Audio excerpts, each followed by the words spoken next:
la Manche, faute de personnel suffisant.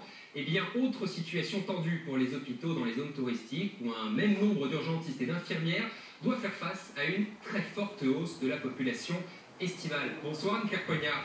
Vous êtes à Fréjus, où vous avez passé une journée aux urgences de la ville. Alors comment gère-t-on cet afflux de vacanciers et donc de malades potentiels ?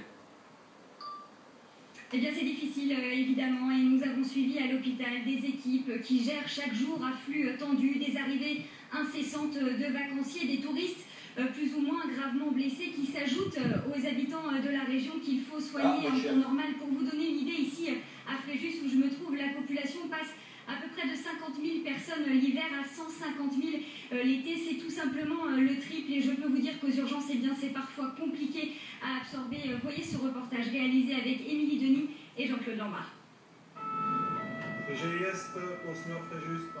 L'été au SAMU de Fréjus, les urgences s'enchaînent. Un homme de 70 ans a fait un malaise. Il faut faire vite, comme à chaque fois.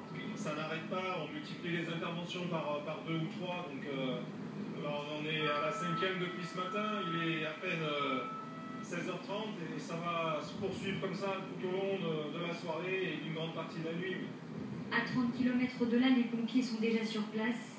Il y a l'infirmière de la Bélifaillance qui a commencé à perfuser. D'accord. Mais l'homme est inconscient. Bougez plus, allez-y, gonflez un peu, sans appuyer.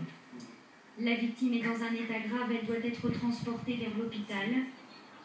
Direction Fréjus. Fréjus, sur la Côte d'Azur. 50 000 habitants l'hiver, 3 fois plus l'été. Insolation, choc, malaise, coup de soleil.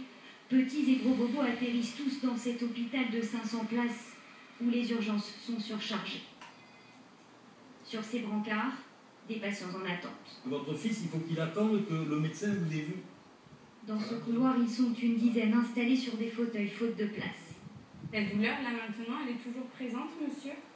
À leur chevet, des infirmières, des aides-soignants, des médecins. Ils sont 10 à gérer la vie. Pas d'effectifs supplémentaires l'été, alors forcément certains arrivent s'impatientent. Nous, on est là depuis 9h. Il y en a d'autres depuis 4h du matin, d'autres depuis 7h du matin. Des heures d'attente à l'intérieur et des embouteillages à l'extérieur. En plein après-midi, camions de pompiers et ambulances s'enchaînent, 13 en seulement 30 minutes. Vous savez quand vous allez passer là? Pas vraiment, puisqu'en fait, je ne connais pas la gravité des patients qui sont arrivés avant nous. Donc, en fonction de ce qui va arriver, de ce qui peut arriver encore derrière nous si c'est plus urgent, ben, notre attente peut être augmentée ou pas. Au plus fort de l'été, les urgences de Fréjus reçoivent jusqu'à 300 personnes par jour, c'est 2 fois plus que le reste de l'année. Allô? Cet enfant blessé au cou arrive tout droit de la plage. Bonjour. Il n'y a pas eu de perte de connaissance, pas nos évanouissements. T'as entendu craquer? Un léger torticolis après une balade en bateau, plus de peur que de mal pour cette famille.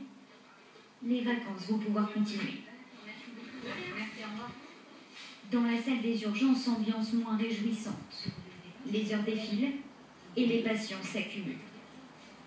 Donc là, vous voyez par exemple tous ces patients qui sont arrivés ici, là, c'est des patients qui n'ont pas encore été vus par les médecins. Il n'y a aucune intimité. Là. Ça fait longtemps que je fais ce métier. C'est pas pelé, maman. Pour certains, l'attente dure depuis un moment. Je suis arrivé à 1h du matin, c'était hier, et je suis encore là aujourd'hui, donc je vais arriver sur les 24 heures. Je pense qu'il n'y a pas grand monde pour s'occuper de tout ça.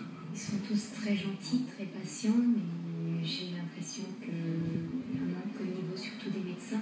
Dans cette salle, il manque aussi de la place. Florian, est-ce que tu as la possibilité de voir pour libérer des brancards ou pas? Cette infirmière recherche un brancard pour un de ses patients. Sandrine, il n'y a plus du tout de brancard? Pas un seul lit disponible. C'est un patient qui se porte volontaire pour libérer le sien. Ça va, vous vous sentez suffisamment bien? Ouais. Ça va? Ouais. Les patients sont très souvent assez coopérants à ce niveau-là, quand ils voient qu'on est vraiment en difficulté de brancard et de fauteuil, comme vous pouvez le constater. Ils se proposent, quand ils se sentent bien, de nous aider. Il est 19h. Pour les patients qui n'ont toujours pas de lit, il faut trouver des chambres dans les étages. Qu'est-ce que vous annoncez?